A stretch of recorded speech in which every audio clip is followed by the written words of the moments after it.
Good morning, everybody. Let me just give you the welcoming statement. Welcome to this meeting of Hampshire and Isle of Wight Fire and Rescue Authority. This meeting is being held at our Fire and Police shared headquarters at Eastleigh. The meeting is being recorded for broadcast on the authority's website and will be available for repeated viewing. Press and members of the public are also permitted to film and broadcast this meeting. Those remaining at the meeting are consenting to being filmed and recorded and to the possible use of those images and recording for broadcasting purposes. There is no scheduled fire alarm, but you know the form. If it does go off out that door into the car park, follow someone in uniform. You know about microphones. Switch them off, please, when you're not using them, because they do dilute the power of the next person coming along. So, item 1, apologies for absence. Katie? We've received apologies from Councillor Drew, Councillor Lucioni and Councillor Madgwick.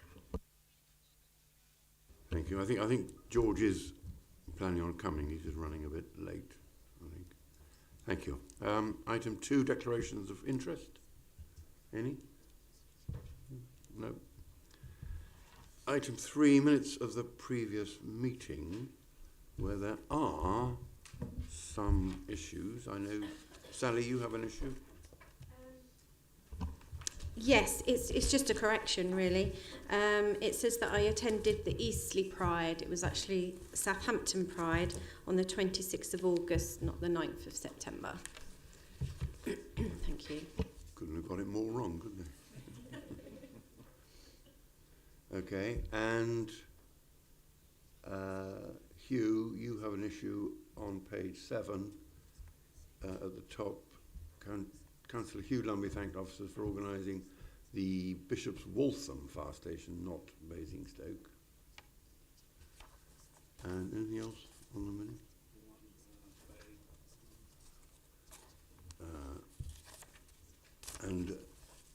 That's that one. Sorry, we're doing a lot of paper around here at the moment.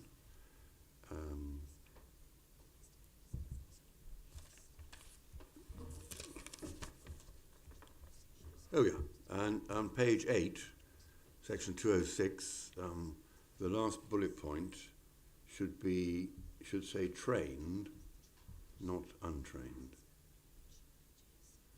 If you've got that. Yeah. On the bottom of page 8, it says staff would be upskilled and it says here untrained. It's hard enough to get them trained. That'd be quite an innovation, Chair. It wouldn't it? Yeah. Well, we'll try anything once. Good. So I can sign the minutes. You're happy with that? Subject to those alterations. Thank you. Item 4, deputations. Don't think we've got any of them this time. Item 5, chairman's announcements. I went to the official topping out ceremony to celebrate a milestone in the construction of the new Cosham fire station on Thursday the 19th of November, which marked the completion of the main structure. And God, it was muddy. Building works began on the 3-storey facilities in February, and the works are taking place at the moment on the interiors, to ensure that it's ready for firefighters and the police to move in mid-2024. The new station will have improved training facilities, separate clean and dirty zones for managing contamination, plus space for partners. The existing Cosham fire station remains operational throughout the building of the new site. And I think we're down on January the 24th to go and have a look at how the interior is coming on. If you want to come, do give Matt your boot size. So, because we have to have all the kit on. Any further comments on that, Keith? Okay. Next item, the emergency services carol service in Winchester Cathedral. You should have all been invited to it. Do come if you can. It's quite a good affair and very enjoyable. Who is coming to it as a matter of interest? You are? Yeah. Good. Okay. Fine. Next item, children and young people passing out ceremony. On Thursday the 14th of December, there's a combined Fire Cadet and Prince's Trust. It's called the King's Trust, isn't it now? Not yet? It said so in the Telegraph, so it must be right. Forgive me. Anyway, whatever it's called. Being held at Basingstoke Fire Station on Thursday the 14th of December, which I think is a new, I mean, it's 4:30 to 7 or 8 or something. So I think it's a new, does anyone know exactly about the format? I think it was a new, they're trying something different anyway. So good, I look forward to that enormously. A thank you on behalf of the authority and the people of Hampshire and the Isle of Wight. I would like to take this opportunity to thank staff and volunteers for their service. It has been a very busy year, and I wish you and your families a Merry Christmas and a Happy New Year. Hugh would like a comment to be made. Hugh says, please can I thank everyone who organised the visit to Bishop's Waltham Station. It was most impressive. Okay. Thank you. Item 6, members' developments.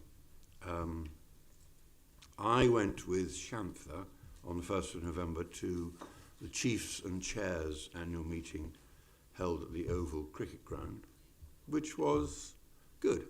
The Fire Minister was there, making a lot of sense.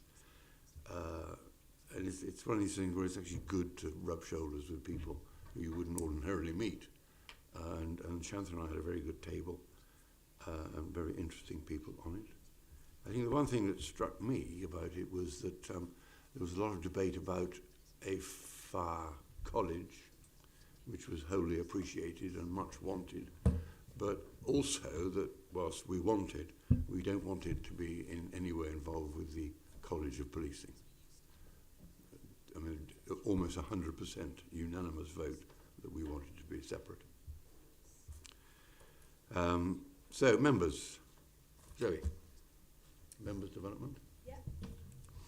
No, I've got some members' development. So had a pretty busy November, but I kicked that off with obviously the Bishop's Waltham visit in October, which was fantastic. And I must say I speak about it quite a lot. So to our peers, I think it was really innovative and pioneering, and I think we should celebrate that and definitely accept visits from the wider fire community, but also that of our wider community to show them the work that we've done. My role as champions, I met with children and young people on the 7th of November. Really pleased to say that they are widening their cohorts, so they actually have their first cohort in Waterlooville shortly. They have a mentoring scheme. They have a youth focus group, and they also had a team building day, the whole children and young people services, so that was really good, and the NFCC awards, so it was really good to hear from them. We've obviously got quite a lot of presentations coming up over December, so just to remind members that Gosport Cadets the 6th of December, Eastleigh the 11th, Isle of Wight the 13th, Redbridge the 13th, Basingstoke the 14th, and obviously we have the firefighter graduation on the 14th of December as well. I also met as my champion role of performance with Matt on the 24th of November. I know we're presenting the report, so I most probably won't go into too much detail. And I also met with Molly on the 30th of November regarding my role as champion for people. I also have an update from David Drew. Are you happy, Chairman, that I say the update on his behalf? Yes, so David gives his apologies, but he would like members to know that last week he met with Councillor Madrick and Matt via Teams to discuss and consider CO2 reductions at the Fire Authority. He said it was useful, informative and wide-ranging discussion where they talked through current plans, which included addressing building issues, making them more environmentally friendly. We also spoke about greening the estate, for example, planting trees and enabling insect-friendly areas. However, this may have limitations due to the availability of suitable areas. One area where significant CO2 reduction could be possible is to switch to non-fossil fuel diesel or HVO. And I know Councillor Drew has sort of offered to Matt a connection to maybe explore that further. But Councillor Drew just wanted to note that it struck him that much work has been done today on the reduction of CO2 and our climate change strategy, and there's much more in the pipeline. Thank you. Okay, thanks. Any members, anything else on members' development? Sally. Thank you, Chair. Like Zoe and others, I visited Bishop's Waltham Fire Station, really impressed. It's sort of like the flagship. I just like the way the individual rooms where they can decontaminate and not take the contaminants into the fire station. That was quite impressive. I'm actually going to Redbridge next Wednesday for the Prince's Trust presentation. And I also, forgot, on the 10th of November, I attended with Councillor Vaughan the Remembrance Service at Fire HQ.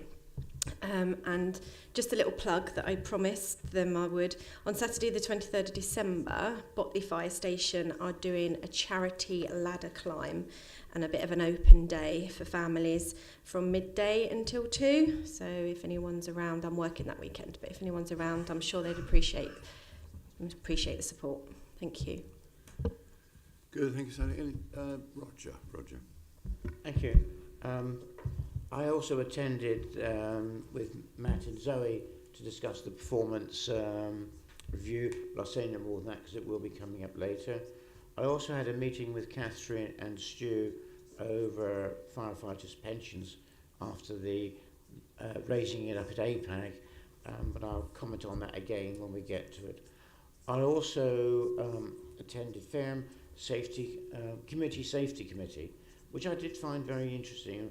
One of the things which brought up was from the police was about the 101 number improving, which I think will be a great improvement. So I think, although we don't normally send people to the safety committees, I think it is worth if people going, if they want to go and are able to go, because you gain a lot of information of what's going on and what the service is doing. And I think that it's worth going, so I think we should do more of it.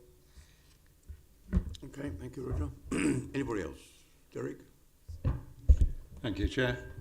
Well, as with others, Bishop's Waltham, the visit there was quite a highlight, although I think the following week I attended a drill night at Whitchurch, and contaminations came in, and I have to say I think Bishop's Waltham may have set too high a standard in some respects, because whether you're going to be able to finance it or not, Matt, it's going to be a big challenge. The contaminations issue I found to be very, very big with the, I later found out from Stu, it was an FBU representative there as well, wasn't there? So it's going to be a big issue, and Bishop's Waltham certainly set the standard from what I gathered at Whitchurch.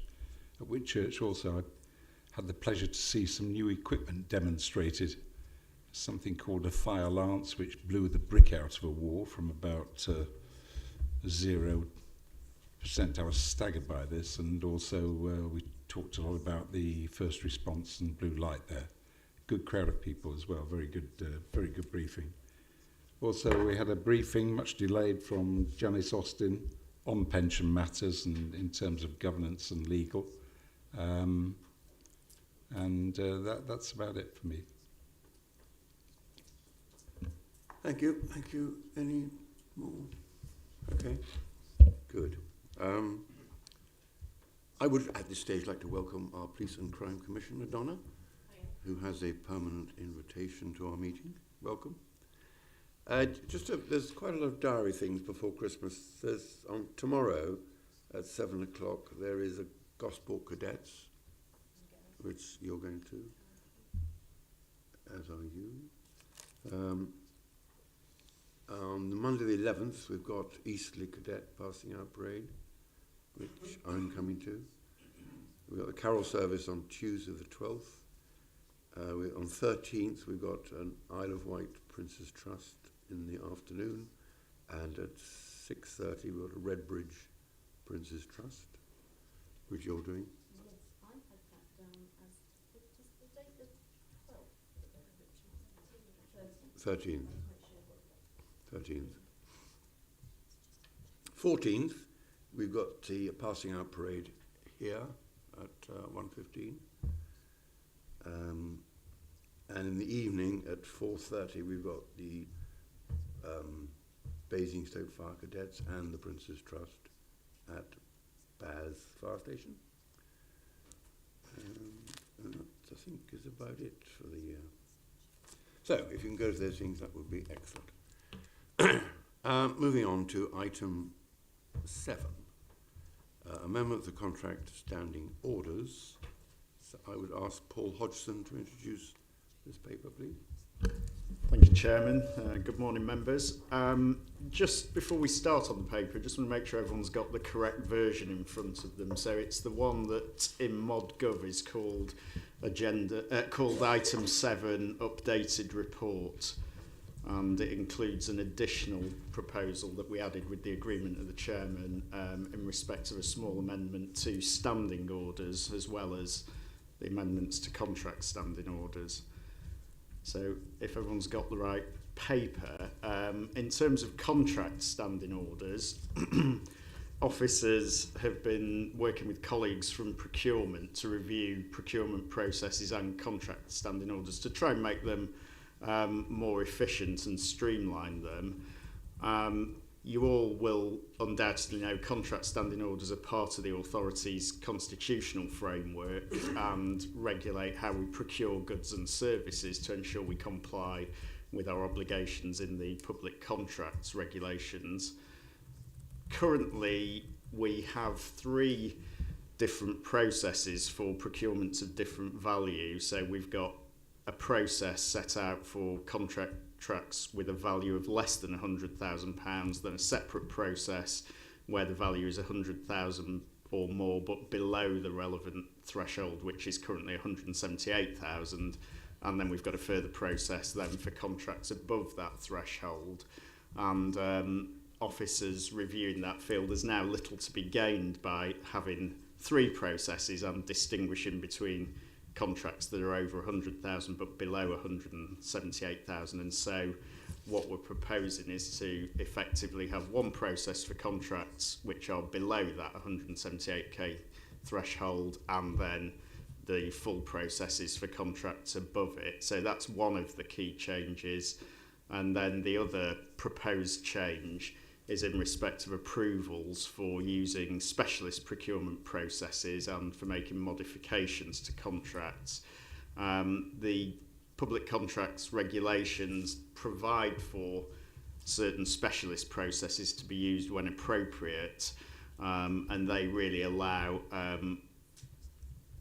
a negotiation to take place with one provider rather than a competitive process, but the use of them is heavily prescribed in the legislation. Currently, contract standing orders requires approval of the full authority for use of those processes or to make modifications to contracts where the value exceeds £1 million. And the proposal is to change that so that the Chief Fire Officer will have authority to approve those matters in consultation with the Chairman, and unless the Chief considers that the contract relates to a strategic or policy matter, in which case it would come to the authority for approval. So similar approach is being suggested as well in the revised contract standing orders to approve waivers of contracts standing orders, so the same financial thresholds. And the rationale really is to ensure the Chief Fire Officer maintains that operational independence to run the service, ensures efficiency, but also preserves the authority's remit over strategic and policy matters. So those are the main 2 amendments to contract standing orders. There are some other very minor changes just to reflect changes to the procurement regime since we last reviewed them, so nothing substantive there. and the amended version is set out in the appendix to the original report that was published on ModGov. And then the addition in respect of the authority's standing orders. Standing orders, as you'll know, govern the procedures we follow at formal meetings of the authority, and so I'm proposing that we just add an additional standing order as set out in the paper, which just reflects the legal duty we have under the Equality Act 2010 to make reasonable adjustments for anyone attending a meeting who has a disability and may be disadvantaged by any aspect of standing orders. So what I'm proposing really just ensures we can do what we are legally required to do, but without any conflicts or arguments between whether standing orders allow it. So hopefully not controversial, and we would only make reasonable adjustments with my advice to the chairman to ensure we mitigate any disadvantage that anyone attending a meeting would face. So I think that's probably all I need to say, but very happy to take any questions. Thank you, Paul. David. Thank you, Chairman. Good morning. I wonder if I could ask Mr. Hodgson, through yourself, whether we liaise with internal audit and external auditors before we put forward these proposals. I haven't liaised with audit, partly I think because audit, I think, would probably more be interested in whether we actually follow our processes rather than what those processes are. That's a matter for the authority really to determine its constitution and its constitutional arrangements. Whether audit would look at these as part of its next audit, I'm not sure. I mean, Catherine, you might know what the audit plan is. So I'll come on later to the external audit plan, which is currently not really in existence, but in internal audit, I mean, this could be something we could get them to look at, but I think, as Paul said, they would look at, are we adhering to our policy in this case and our contract standing orders, rather than, I think, having a view. I don't think these changes are big enough that they would prompt audit to have a view. So I think if it was a big departure from sort of common practice, then they may be more likely to have a view.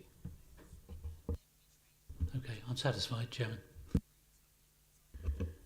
Thank you. Derek, please. Thanks, Chair. Along with a matter relating to pensions and the authorisations there, this matter was raised at Standard and Governance briefing last week, 2 weeks ago. Internal audit were present there, and I can see, as with the committee, there was no objection, David, at all to this at all. It eliminates one unnecessary layer of approval. We were pretty emphatic, though, that the tender applications where there's more than one provider involved, this couldn't apply that because this would usurp the tender activities. But other than that, we're fine. We're very content with this at my level. So, okay, good. Thank you. Anybody else? I mean, I would say that, there's no question of us losing control or anything over this. It's going to come through me, the chief, or the monitoring officer, or all three anyway. So I'm perfectly happy with this. So if we can move then to the recommendation, which is that the proposed amendments to contract standing orders set out as Appendix 1 be approved by the full authority. And secondly, that the proposed addition to the standing orders set out in paragraph 12 above be approved by the full authority. Approved? Good, thank you. So, and item 8, which is the Q2 budget update report, which is on page 13 of your paperwork. And I would ask Catherine if you could introduce this report, please. Good morning, members. So this is the Q2 budget update report. It's a routine update, and the report is really in two halves. The first half looking at the position year to date, and then in the second half taking a forward look to the budget report in February 2023. I will run through the report and highlight some of the key points, but I'm obviously very happy to take questions on any part of the report, including the appendices. So we start with the revenue budget position in paragraphs 9 to 15, and we're currently forecasting an underspend of 698,000, which is 0.75% of the overall budget. It is a marginal reduction on the position at Q1, but in the scheme of the size of the budget, it's broadly in line. The major thing that has changed really since Q1 is that we've had confirmation of the non-operational staff pay award, the Green Book pay award, which was agreed in November at the hire of £1,925 or 3.88%. And that was all in line with the assumptions contained within the report, but it's just taken out a part of uncertainty that was in the position in Q1.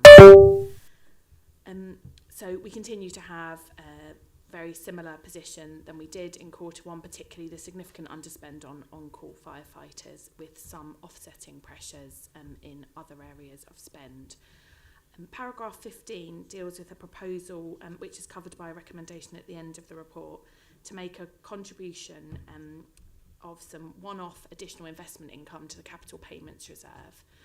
And so this additional income has come about because interest rates continue to be high, so we continue to get a good return on our investments. You can see later in the report that our reserve balances are decreasing but continue to be higher than they normally would. So we have some one-off income which we are proposing to add to the capital payments reserve. This is in part as a contribution to the costs of the fire contaminants work, which were identified in October by the Fire Authority, but without a firm source of funding. Then we move on to talking about efficiencies. Paragraph 16 to 19 talk about the good progress the service is making in delivering 3% efficiencies for reinvestment within the service. And a major part of that work is a programme within the Operations Directorate to better target our resources to a need, and that will make a significant contribution towards the total. So looking at the capital programme, it's really pleasing to see and to hear sort of some of the comments on members about, for example, Bishop's Waltham and Cosham, the significant progress that's being made in the delivery of our capital programme. So we're currently forecasting to spend just in excess of just under £37 million on our capital programme this year. So whether that we'll see that exact amount at the end of the year remains to be seen, but that is significantly higher than we have seen in previous years. And major contributory factors to that are the delivery of our new vehicles and the Cosham project. But it's really pleasing to see that the programme is making progress and we're not sort of deferring. There are still some risks in the programme, particularly the ongoing effects of inflation and the fact that the prudential borrowing that the authority has been approved has not yet been taken out. And that is because of the continued high level of reserves. So while we continue to have those high levels of reserves, we haven't yet actually borrowed, but we're working closely with our Treasury advisors to understand the best time for us to actually commit to that long-term borrowing. So then to take a forward look to the 24-25 budget. We're well underway with doing sort of our part of this budget setting process within the service, so reviewing with budget managers what they need for next year, and we've also and where we can deliver efficiencies, and we've also agreed proposed delivery pressures with the authority. But there is still really quite a lot of uncertainty within the 24-25 position. So some of the major factors in that are that we don't have any information on pay awards for any of the staff groups for next year. And I'm not anticipating really having much more information on that before we come to set the budget in February. So we'll be basing it on prudent assumptions. We are still expecting the results of the triennial valuation of the firefighters' pension scheme, and we are expecting an increase in the employer's contribution rate on that scheme.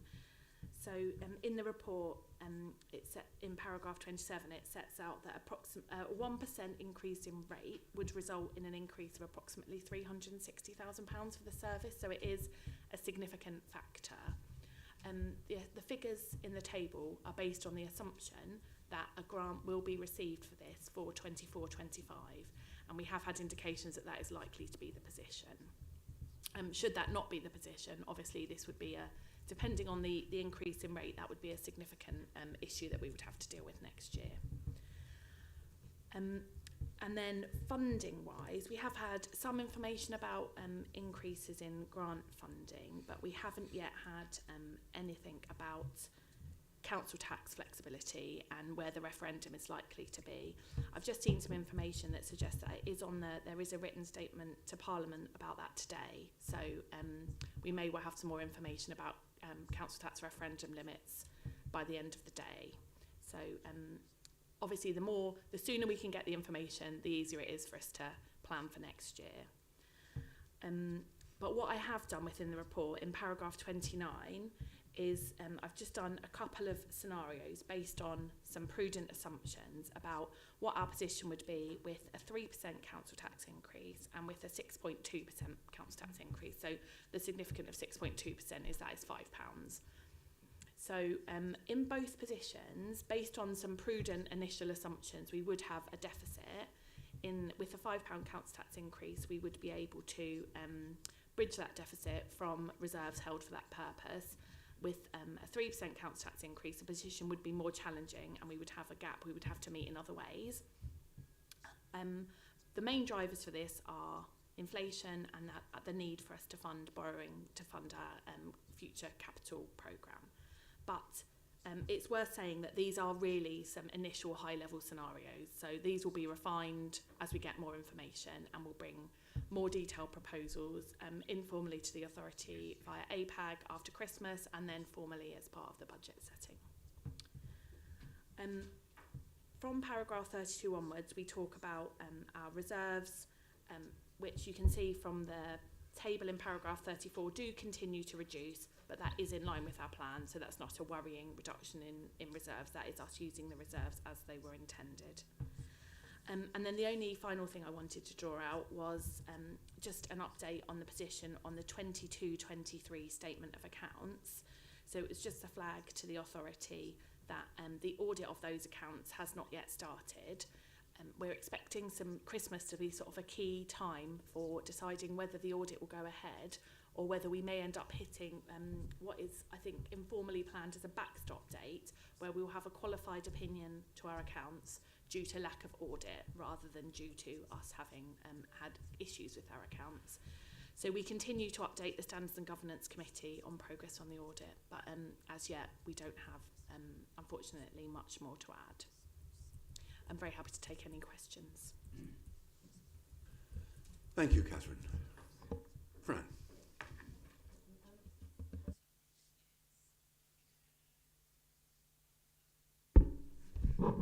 Paragraph 17 talks about efficiencies to achieve C. It says enabling people to support our communities more effectively, and in paragraph 19 it says efficiencies to deliver improved outcomes for communities. I just wondered if you could give me some examples of how you hope those efficiencies will improve the outcomes for communities. It's quite a general comment. I'd just like a bit more detail, really.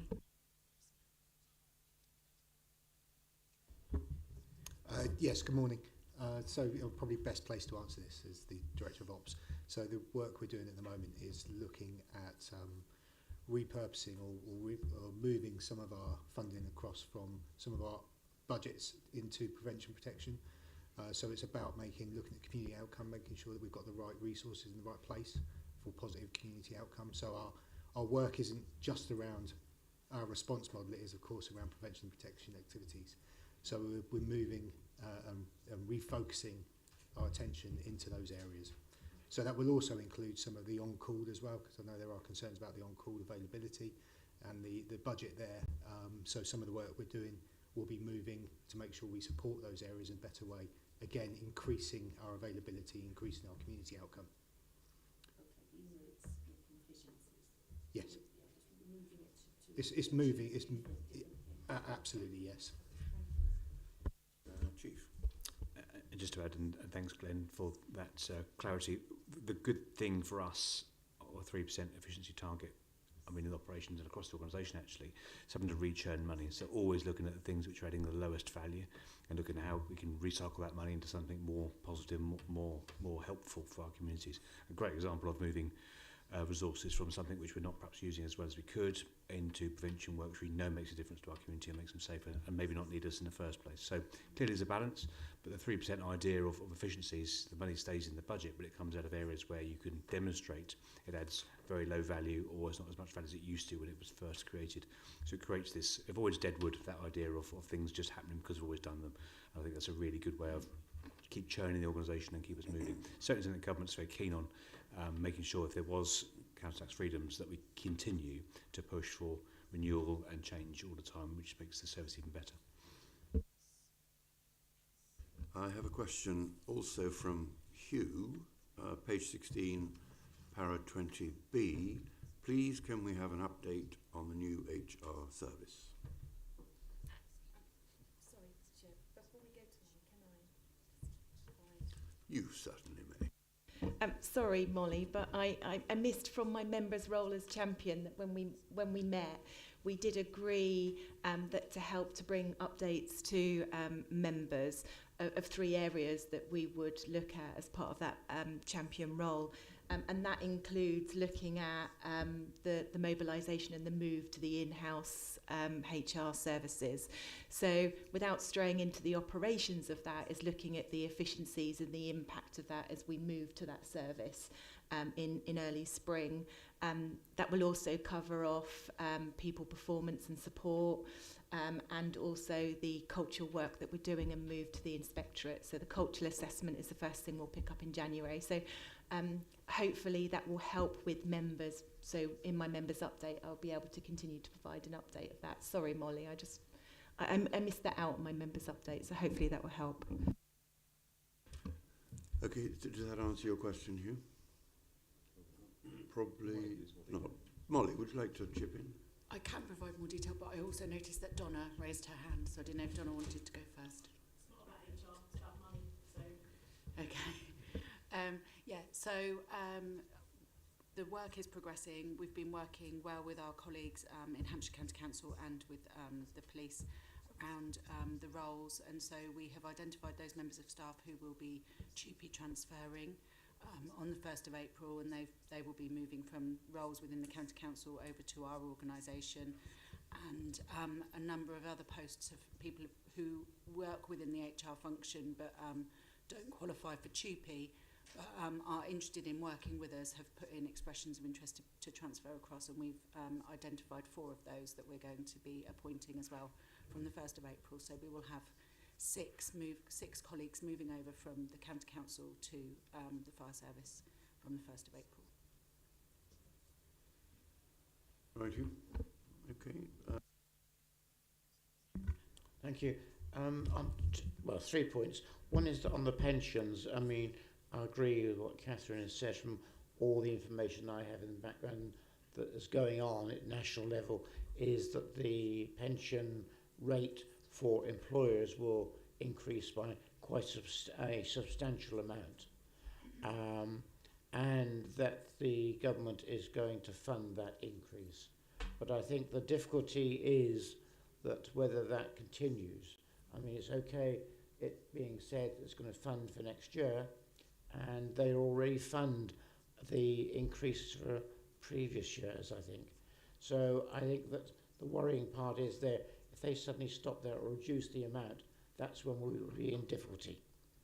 The other one is on the audit. Although in the report it says that it's a national backlog, I think we want to continually make sure that the public realise we don't have audited accounts signed off, and it's not our fault. It's the fault of the national situation, and I think we need to keep on emphasising that, because otherwise the public will look to us. Cool, they haven't signed off their accounts yet. What's gone wrong? And be putting questions forward. So I think we need to keep on emphasising that particular point. But regarding the accounts as they are, I mean, I've got no real questions about that. They all seem to be okay. I think the only one which is we all know about is the retained has gone right down by 1.7 million, and that is because of the difficulty of getting retained or on call. and I think we've all got to try and find ways of, which I know the service is doing, of getting more on-call firefighters. But whereas that is helping to subsidise our financial accounts at the moment, if we get to the right number of on-call, then we're going to lose that bit of savings. So there's a bit more that has to be built in to what we've got to say, because I hope we won't be seeing that figure in the future. Are you looking for a comeback from Catherine on that? Because I think Catherine and I agree totally. I've been keeping her informed as well on the pension, so she knows, I think, as much as what I do on that. Okay, thank you. Donna, please. If I can, Catherine, are you aware, sorry, thank you, of the conversations in the Home Office Finance meeting that happened last Thursday around the sort of backstop and the top potential that's being considered for fire? If you're not, I can share that, but if you know it, then I won't. That would be very helpful, thank you. Okay, so as you know, there are 8 police and fire commissioners in the country, which is why I'm aware of what's being considered for fire. 3% is the absolute bottom line in the backstop, but actually up to as much as £5, which for the average banding property would probably be about 5.5% increase.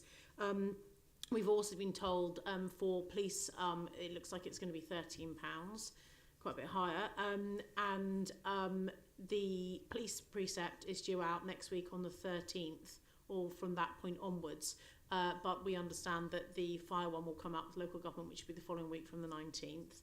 And in terms of the points that were raised by Councillor Lambie about the shared services stuff in HR, just to say that we are obviously in the same position in the constabulary, in that through the GP arrangements, finance came back over from the 1st of October, and that has gone very, very well indeed.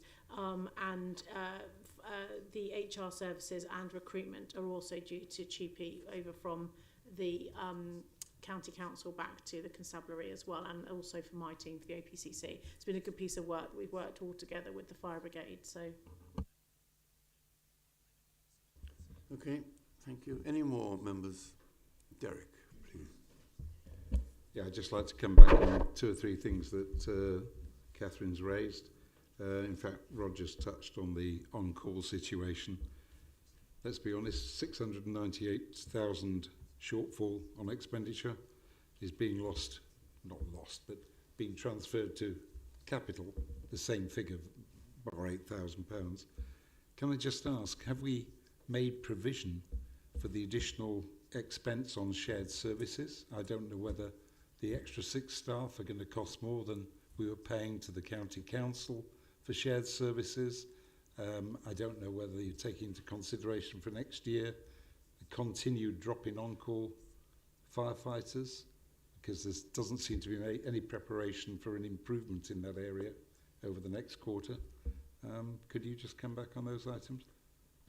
Of course. So the enhanced HR service was considered by the authority, I think at the last meeting, Yep. and we are building the additional costs into the budget for next year. In terms of on-call, we're not planning to reduce the budget to current levels, because our expectation is that the spend will continue to increase. And equally, but we know that the spend won't necessarily reach straight. We won't have a full establishment of on-call firefighters by the start of next financial year.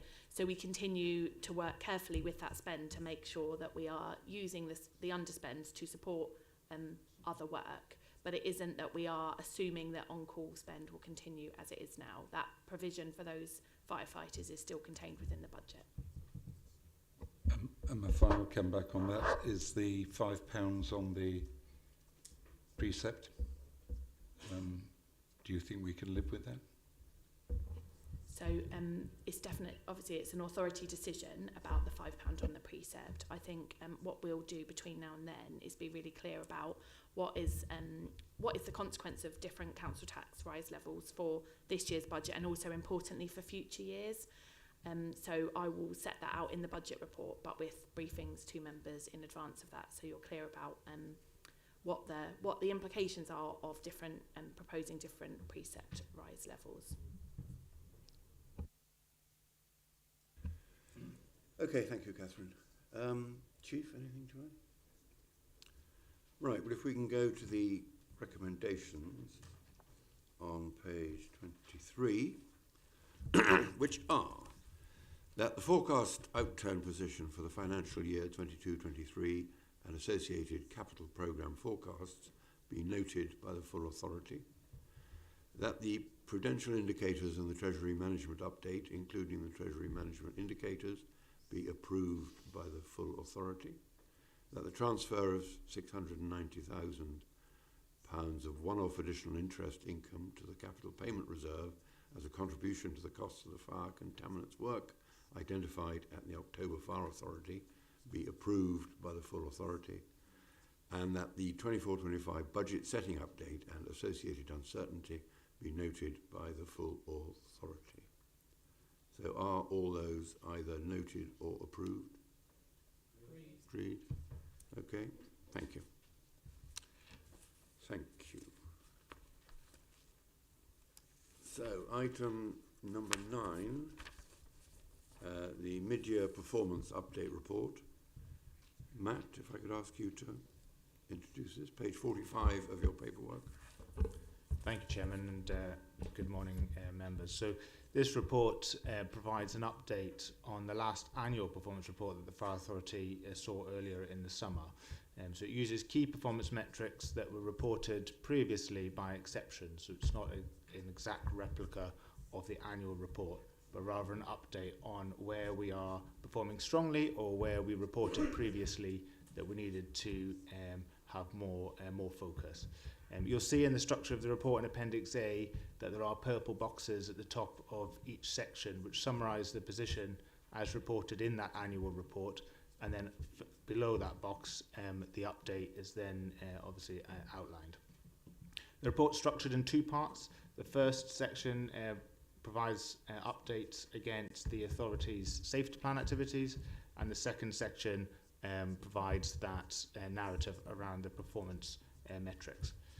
So if I talk you through the appendix, in the first instance, the cover report summarises obviously the contents overall, but if I talk you through the appendix, on page 55 of your packs is the first part of the update. So this is on the safety plan improvements.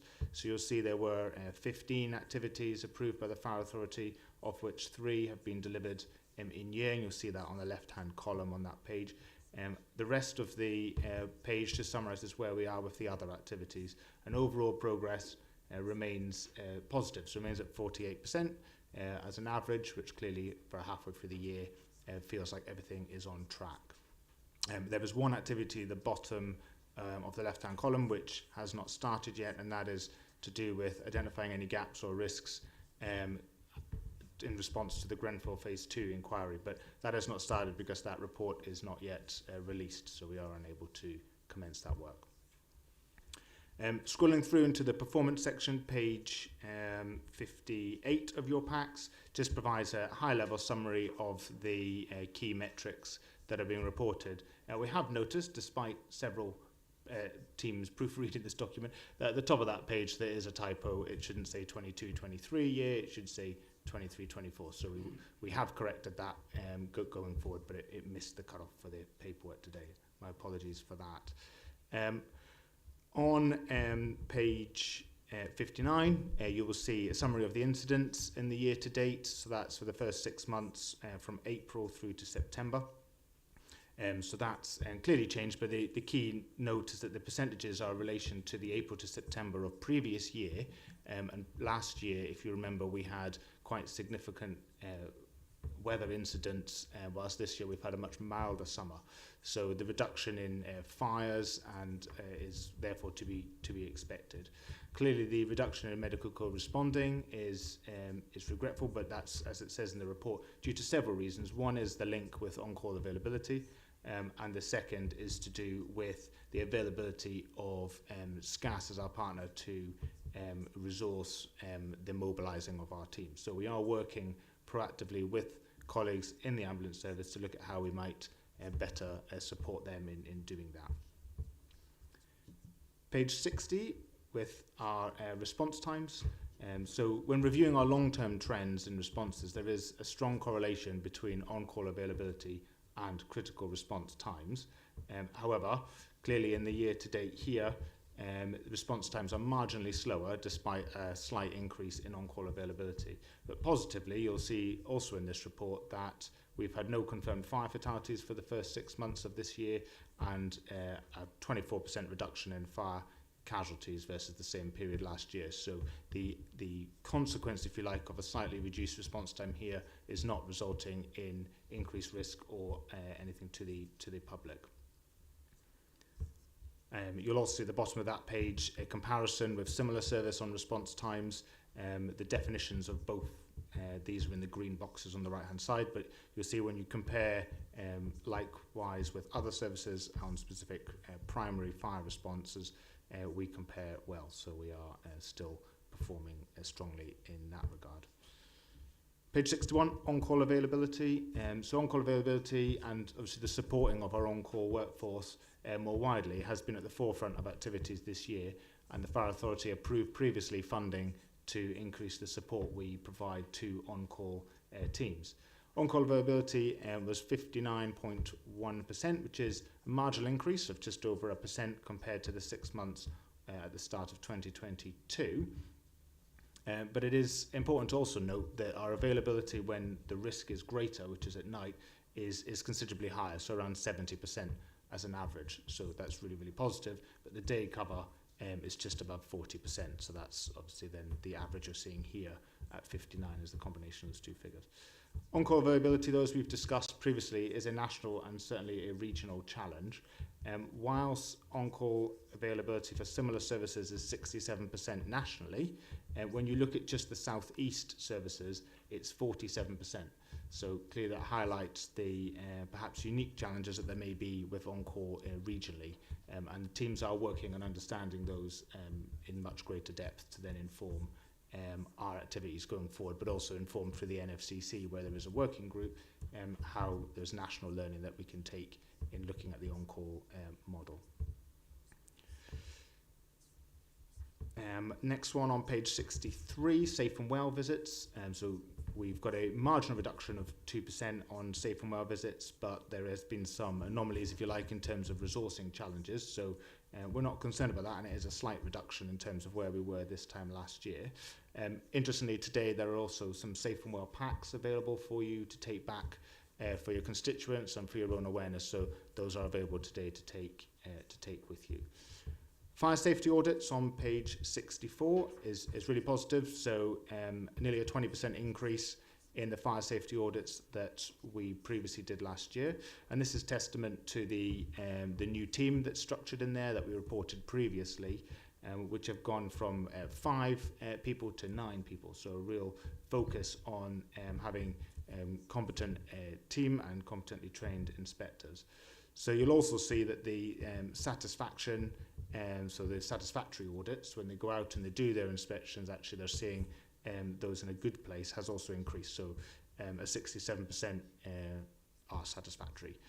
So that will also be why there's not so many needs to enforce, because there's obviously less concerns being picked up through those audits.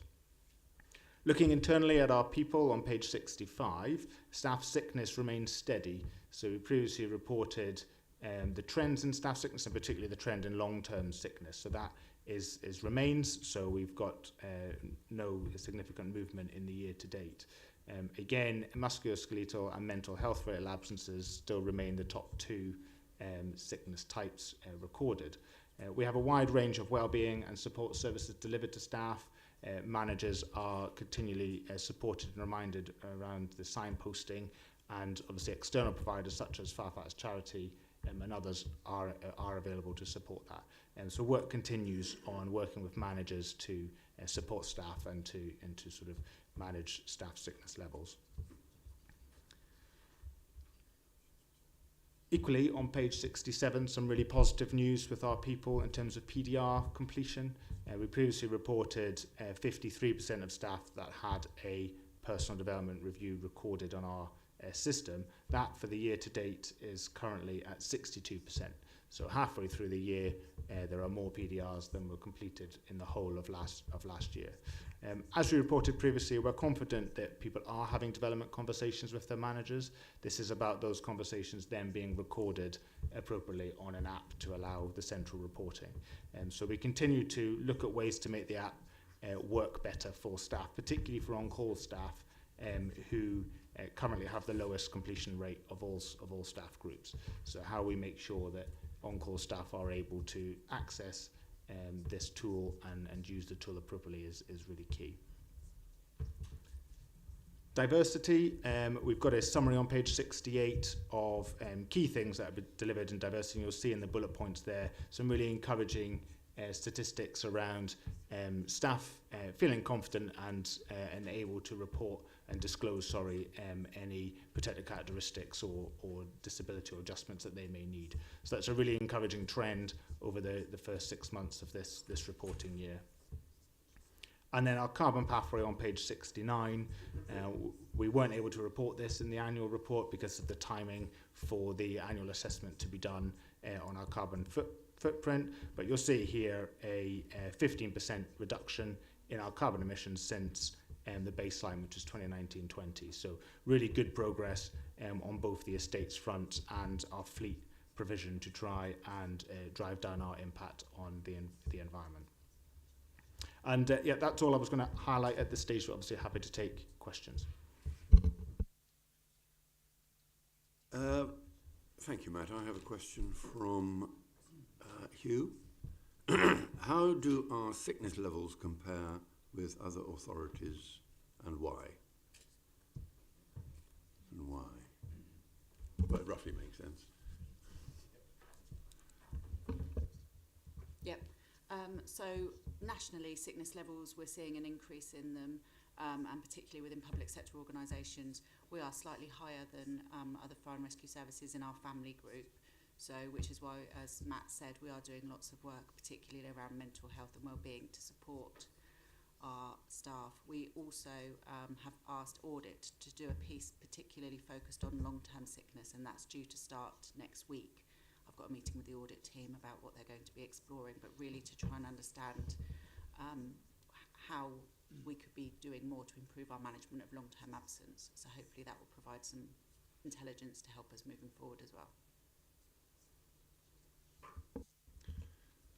David. Thank you, Chairman. I think it's a very good, positive report. Lots of good progress reported there. It's also a very readable report. But I appreciate that in the nature of producing these things, what you're doing is you're condensing a lot of information in order to put it in a pretty straightforward, readable fashion. I wonder whether there's a case on the average critical response time, rather than simply reporting the average, to perhaps present it in a different way. So I'm thinking of a bell curve where we could see at first hand all of the information. So, for example, if it takes 20 minutes to respond, that for me is a pretty significant piece of information, and that might be at one end of the bell curve. I just wonder whether you consider presenting it in a way that I've suggested so that we can see the whole picture. We can certainly take it away to have a look at how we might better present that figure. Certainly there are a lot of, as you point out, it's quite difficult. There's a lot of information and there's a lot of different ways you could look at response times. So for example, hold time stations will be different. Hold time stations will be different depending if they're urban or more rural sort of settings, same with on-call. Similarly around hold time stations that may respond into sort of on-call areas because of availability. So there's lots of different ways you could look at it, and then you've got incident types that will vary in terms of the response times that you'll have to each of those different types. So trying to keep it simple, but I can certainly take away to look at how we might better display more information so you get behind that figure. Are you constrained because there's a sort of a method of reporting which is consistent with other fire authorities that you have to benchmark with? So the top figure, no, so that's our own, the 739 is our own metrics, that's everything that we're responding to. On the bottom of page 60, that's then constrained to the national definition of primary fires. So that one we'd probably leave the same so that we can benchmark and give you that ability to look at how we compare to others. But the one around our critical response time, there is some flexibility on how we might want to look at that. Chief.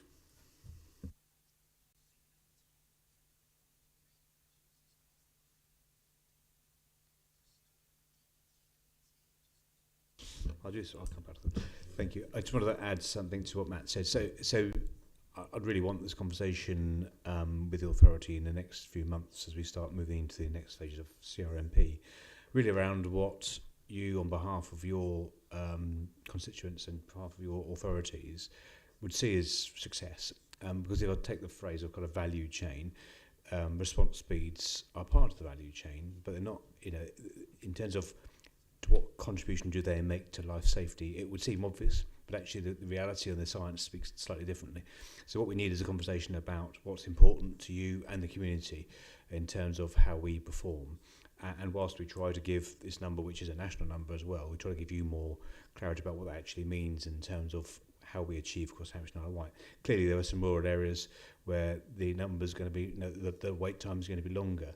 What we need to do is explain in our rationale about why we want to get those quick as we do, and what roles we and indeed the community play in that space. So that's very much the next phase of our consideration, so that the casual observer of the Fire and Rescue Service can see the logic between the role they have in their homes or in their workplaces, the role we have as a Fire and Rescue Service, and the aftermath of that, of course, so the whole value chain of the incident. I think that's a really important phase next, because it's very easy to hang on one number and say we're doing well or otherwise. We could got there in 5 minutes. If the person has sadly suffered the effects of fire before we were even called, the kind of speed of response is immaterial, because they were subject to the fire well before we even left the fire station. So these are really important factors we need to tie in and consider, so we can chase the right things for you on your behalf and on behalf of the community's behalf, and not just chasing numbers which seem fit for purpose.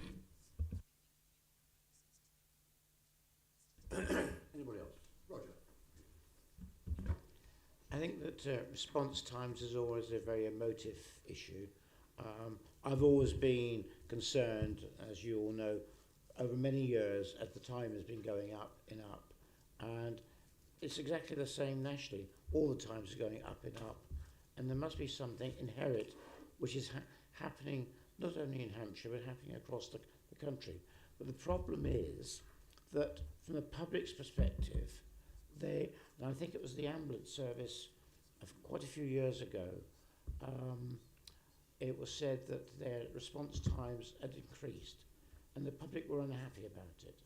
And I think what we've got to be careful of, that the response times don't go up and up, because 5 seconds here, 5 seconds next time, or say 9 seconds, you're into a quarter of a minute, then over a few years you've got a minute extra. So I think it needs to be looked at and how we can publish figures which the public understand, because they're the ones that are going to complain and say your response times are not looking good. We want a fire appliance here soon after we make the call. So I think that it's a motive issue to say, but I think it needs to be really looked at. The other question is on the food banks. I raised about the leaflet, and to me, I was very pleased to see that the service was putting out leaflets to the food banks across the county, so that, because those are probably one of the most vulnerable sections of the community who will possibly cause a fire or have a fire. So I'd be very interested to read the leaflets, because I haven't seen them yet, what they say and what they do, because I think it's important to advise those people what is necessary. The other one is the false alarms. In the report it says 63% of false alarms are being domestic. I have at home a burglar alarm stroke fire alarm which goes through to a call centre, and I was told, because they've had to modify it because the telephone system's changing, that the call centre will not now call the fire service. they'll only call the key holder, and it's up to them to call the fire service. Now, what I need to do is understand what the false alarm is here. Is it through alarms, which are in domestic properties, or is it people calling the service, not because of an alarm going off, but they've seen something, they think there's a fire in a house, and therefore called the service? I've always thought it, when I've seen it in these reports, that it's alarms in the home, but having been my own experience, I now think it may not be what I thought it was. I can come back to that. Yeah, so in this context, it's both of those types of false alarms. So you could have a false alarm which, someone's burnt the toast, for example, so we respond, but actually there's not a fire as such, so it's a different kind of incident. Or we could have a good intent, so someone walks past and sees some smoke and calls us, and we respond, but actually it's someone burning some leaves and it's controlled, so both would then be recorded in this as a false alarm in this space, because we haven't then done something. But both are, and if they're in a house, they're both then domestic in terms of that, the recording of the data. So it's both of what you've said, both scenarios can be captured in this summary. Possible to break the figure out into the two? Not necessarily in a report, but just to have, because it would be interesting. Yeah, we've got it broken down. Yeah, I think in this report we're trying to obviously keep it as simple as we can. But if you're interested in the breakdown of false alarms, we can do that.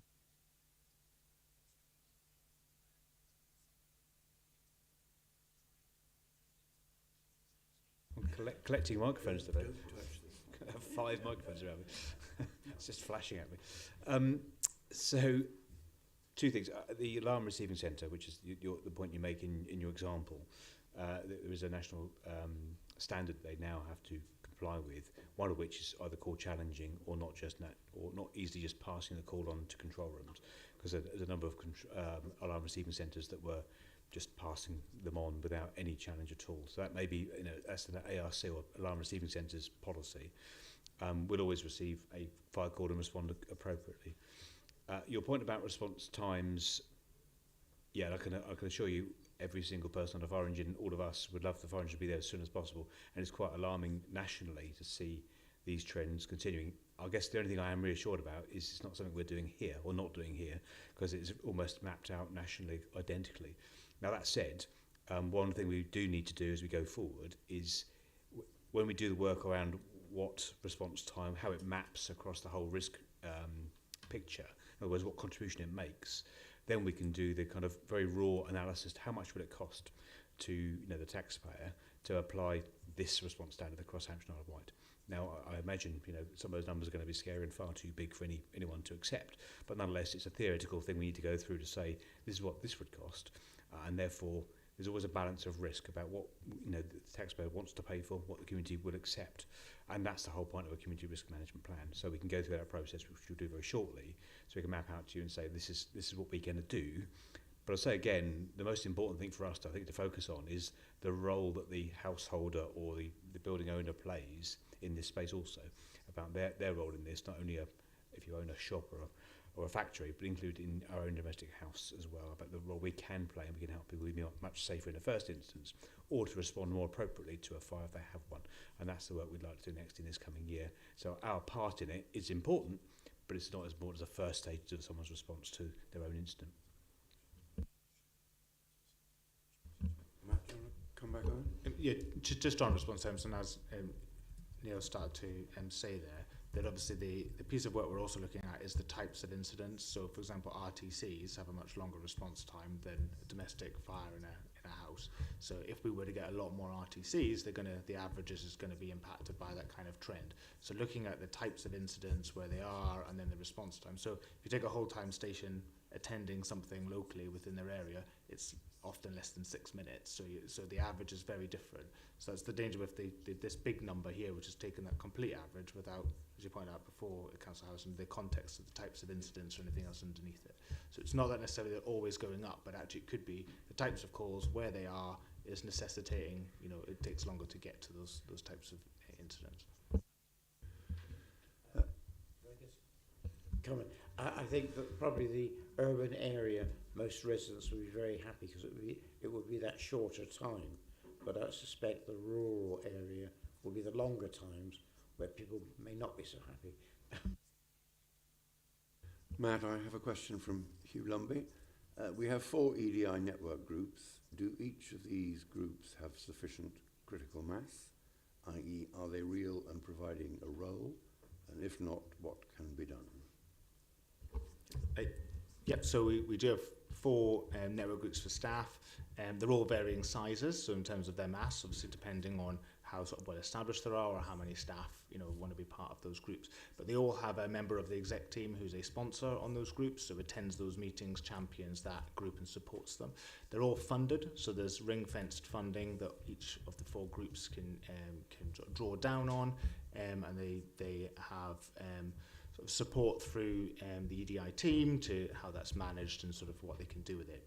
But so yeah, I think they're all varying in terms of size or activities, but certainly well supported. They're very passionately led by volunteers, and importantly, those groups are also useful consultees, if you like, in terms of change we might bring or policy or procedure adjustments. So they help inform that. Hopefully that's answered your question. Okay, Hugh? Yep, good. Thank you. Sally, please. Thank you, Chair. Just going back to false alarms, it says it's a 4% raise. Do we know, having 4 big hospitals in the county, do we know what percentage of those are false alarms? Obviously, working in a hospital myself, we get many intermittent alarms going off, and I don't beat around the bush when I find a patient smoking in the toilets. It's literally put the cigarette out and they get a bit of a telling off. We have had a few incidences where the 4 bells are activated. Is there penalties for hospitals with these false alarms because crews are having to go out? I just don't know if that percentage can be broken down at all. So we would be able to break it down. I don't have it on top of my head, but maybe it needs a further conversation in APAG and we can provide a bit more breakdown of it, if that's helpful. Yeah. Members, any more? No? Okay. Matt, thank you very much. Chief, anything else? Sorry, sharing a microphone. Just a huge thanks to all the staff. It's time of year where we like to thank our staff, but the work everyone's doing, not only to keep ourselves in budget, but also perform as well as we're doing in the circumstances, is a real effort. So thanks to everybody who's involved in that, and thanks for the ongoing scrutiny from the Fire Authority. Thank you. Okay, so if I can draw your attention to the recommendation on page 49, which is that the 23-24 mid-year performance update report is noted by the full authority. Noted? Good, thanks. What's going to happen to this report, and thank you, Matt, for a very good report. What's going to happen to this is that it will be sent to all county councillors, so you can disseminate it to your parish councils or whatever, because I think people should know what their fire service is doing. You will get a copy, and George will get a copy, so you can stick it around your unitaries, and it will go to the Lord Lieutenant. He likes it. Who's left a copy? Donna?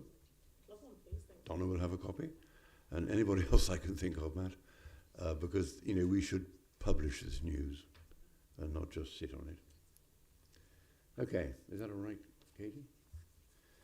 Okay, so item 10, property matters on page 73 of your paperwork. And Matt, it is you again. Yes, so this is a standard report that you'll all be familiar with. We bring a few times a year. So it reports on any activities to do with the estate, which falls within the definition in paragraph 2A, page 73 of your report. So if there's anything within that, outside of that definition, then it's brought for approval. Anything that officers have got authority to undertake, we will do, and then retrospectively report. So paragraph 5 just summarises over the last period the various leases and licences that have been adjusted or put in place on behalf of the authority. Happy to take questions. Roger. I think two questions. Firstly, I'm surprised when I reread it, and after our discussion last evening, I reread it again, is that we got pence involved in a contract, and it seems to be quite strange. And the other thing I would have liked to have seen in the report, I haven't taken the trouble to add them all, the figures up, but I would be interested to know what the net difference to us is in income or loss. Yeah, that's a very useful suggestion. So we can add that in. We do report through the performance report and the budget report the annual position each year, but we can certainly sort of report in here sort of the running position if that's useful. The pence is purely because on those ones, perhaps you're right, maybe we don't need it in this actual report. It's because there's percentage increases based on RPI or CPI depending, so therefore it's quite exact in terms of what that spits out in terms of a figure. But you're right, whether or not that's useful information for you, but it's to be debated probably. Still quite surprised because I thought they'd be rounded up for everybody's benefit in signing a contract in pounds. Anybody else? No? Okay, well, if we can move to the recommendation on page 76, which is that the items set out in this report be noted by the full authority. Noted? Terrific. Next paper, item 11 on page 77 of your paperwork. Pension arrangements. Catherine, please. Thank you very much. So this report comes from a recommendation from the October Authority following the HR service report. And it's a relatively brief report, and I'm not necessarily planning to go through it in lots of detail, but I'll just draw out a couple of key points. So what this report really seeks to do is set out the relevant pension schemes for this authority, which is the LGPS and the Firefighters Pension Scheme, and then talks about how these schemes are governed, what our responsibilities as an employer are, and what the administration responsibilities are, and talks about who needs to sort of make these things actually work all together. So it's worth noting for the authority that the authority's got a key role in pensions, for the Firefighters Pension Scheme particularly, with the Standards and Governance Committee being the scheme manager, although in practice a lot of the functions are delegated day to day to Neil and myself to carry out actually the practical doing. And also the Firefighters Pension Board, which is a committee of the authority as well, serves the role of pension board for that scheme. And then the next part of the report just really goes through the employer responsibilities and the responsibilities of the pension administrator. So from our point of view, some of the key teams involved are our payroll provider, which is the IBC Pensions Administration Team, pension services provided by Hampshire County Council, and our HR team, who are currently provided by Hampshire County Council but will come in-house. And also my role as the sort of senior officer responsible for pensions in bringing everything together. So I'm hoping that this report provides some information about responsibilities and some assurance that that responsibilities are being carried out. I think it's key to note really that it's impossible for these really complex activities to be done without good collaboration between all the relevant teams. And despite the changes in HR, we do continue to have that. So we continue to work closely across the Fire and Rescue Service and the County Council to deliver what we need to do for our current serving firefighters and pensioners. Very happy to take any questions. Any questions for Catherine? Roger. Thank you. Thank you, Catherine, for the report. As you know, I raised a lot of concern at the APAG meeting on the pensions from the firefighters' point of view of getting all the information that they needed to make the right decisions, and that it wasn't going to be complicated in a way they couldn't get any answers and what have you. As I said earlier on, I had a meeting with Catherine and with Stu last Tuesday, and they showed me on the web all the information which firefighters could get, and I think it was Claire who was the original person in charge of the pensions at Hampshire, and she had built up a lot of the information for them on the web. So I am a lot happier than I was at the APAG meeting, because I think the information is there. I think there are a couple of things which the pensions people will not be doing at the moment straight away, which was done by Claire in attending some of the national bits and pieces to make sure they're fully up to date. But I believe that is going to, over time, when the right person is trained up to the position, will actually take that on. So I am very happy with the progress that's being made and the way that firefighters can get at the information. So I fully support this report. Good. Thank you, Roger. Anybody else? Derek, please. Thanks. Just following on from what Roger said there. If you move down onto pages 80, we've got the MacLeod and Matthews remedies stirring their ugly head almost at the moment. Did drop a note after the last meeting. Probably it might be a good idea if the authority members saw the impact of MacLeod, if we could have some of your early examples, Catherine, where we're having to make substantial change. Because that, and the fact that the pension increase that was referred to earlier on today, I believe LGPS is 8.5%. Correct? The increase on pension contributions next year? It's 8. Oh, okay. I've spoken out of turn, obviously, but it's a healthy sum. Yes, so if you could just give some indicator there, Catherine, thank you. I'd be very happy to provide some information at APAG in terms of some of the examples about how it affects individuals. We do regularly run sessions for firefighters, so I could bring some of that information along at a future APAG if that would be helpful. Okay, so we'll put that on the APAG agenda then. Anybody else? Okay, thank you, Catherine. So if I can draw your attention to page 81, the recommendation is that the content of this report be noted by the full authority. Agreed. Good, thank you. Item 12, open minutes from the 3S Fire CIC Stakeholder Committee on the 10th of October, page 83 in your paperwork. You read this, of course, so really, are there any points of accuracy or matters arising, Roger? Mr. Chairman, with your indulgence, I would like to, having had clearance and I can do this now, I'd like to, under item 46 on page 84, say that the 3S Fire has supported the fire cadets, it supported Women in the Fire Service UK, it supported the Hampshire and Isle of Wight FRS charity football tournament, it's done the arson dog support for the corporate partnership in the NFSA. They've supported the Prince's Trust. So a lot of good work comes out of what 3S Fire does. It's not just that paying back the service for the time used. So they're doing a lot of good work which the service would probably have to pay out more for to do this, keep to the standard which is being done. So that's coming out of 3S Fire.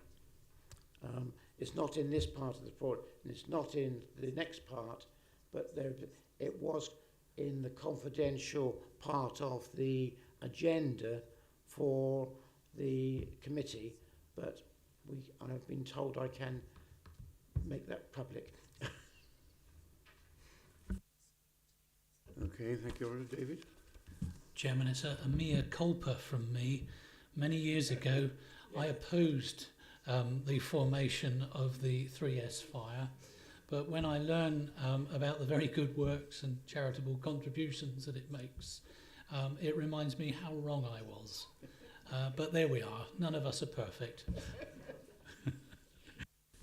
Thank you, David. Anybody else want to comment on this? No? Okay, well then, if we can, what are we doing? Are we agreeing this? Noted. Noted? Okay. Now the next item is an exempt minutes from 3S Fire's Stakeholder Committee. Now, Roger, you are now happy that we've discussed what you want to discuss. Yes, I'm happy with that part, and there's nothing that I wish to draw to people's attention which will be under the confidential section, unless other members have other questions which would come under that. Do other members have any other questions on the exempt paper, or can we just note it? Okay, thank you very much. It is noted. So that, ladies and gentlemen, is that. So I declare this meeting at 11:55 finished, closed.